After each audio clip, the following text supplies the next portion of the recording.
என்னை செலக்ட் பண்ணதை அவர் குக்கு வித்து கோமாளி பார்த்துன்னு சொன்னார்.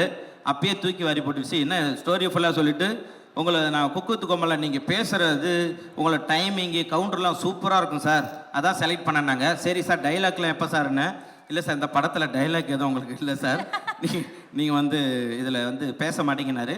சரின்ட்டு போயிட்டோம். அப்புறம் ஷூட் ஆரம்பித்து அந்த காஸ்டியூம்லாம் போட்டதுக்கப்புறம் எந்த இடத்துலையுமே நம்ம ஒரு இடத்துல கூட சிரிச்சிடக்கூடாது, நம்ம சிரித்து ஆப்போசிட்டில் சிரிச்சிருவாங்கன்ட்டு அதை பார்த்து பார்த்து இந்த படத்தை வந்து ரொம்ப பண்ணது.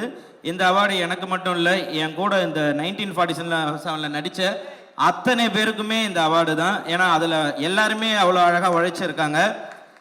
இந்த படம் போஸ்டர் வந்த உடனே கமெண்ட்டில் போட்டாங்க, ஓ புகழ் இருக்கானா, கண்டிப்பாக இந்த படம் வேலைக்கு ஆகாது, இது ஒன்றுமே விருது வாங்காது, இது வேஸ்ட் அப்படின்னாங்க. இந்தியாவில் 22 படம் ஆஸ்காருக்கு போயிருக்கு, அதில் 1947